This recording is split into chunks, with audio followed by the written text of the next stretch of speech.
Art is an extension of me. I love to be blessed with something that people are able to express themselves with. I kind of grew up in a broken family. I remember being 12 and my mom telling me, oh, I didn't have money for an abortion, so I had to have you. And I always felt kind of like I'm not good enough. My grandma was like my mom and my dad, and she was the only person in my family that made me feel like I mattered. When my grandma died, it was hard because I just felt like this isn't the only person that made me feel loved. I went to college at the Art Institute of Atlanta for graphic design. I ended up sharing an apartment with a work friend. She had fallen in love with one of our neighbors and they were going to break their leases. I, at the time, had major depression, and there were bouts where I would stop talking to people for a month. So I ended up homeless for a while.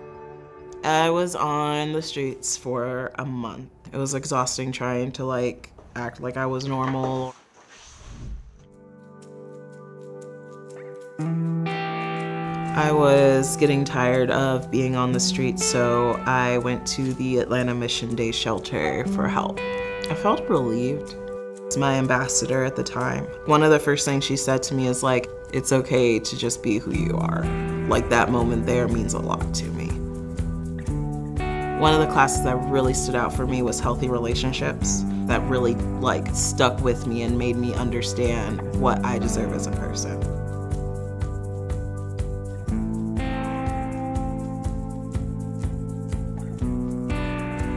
I'm excited to be in my own place. I'm excited to just start living life. When I was at the Atlanta Day Shelter, there was Bible study. It's helped me so much. There are times my heart will legitimately tell me nobody is there, nobody loves me. And then I'll hear God say you're okay, it's fine. That feeling sometimes can be the best feeling in the world. Homelessness, I know people have perceived it as this whole weird way. It's hard. There are some times where there's no one that people can go to and they have to just tough it out. And I really appreciate them, the people that come in to feed us, people who just want to volunteer and just help. It shows that you can see past a situation and see a person for who they are. I know my boundaries now. I know what's good for me, and I know I deserve to be loved.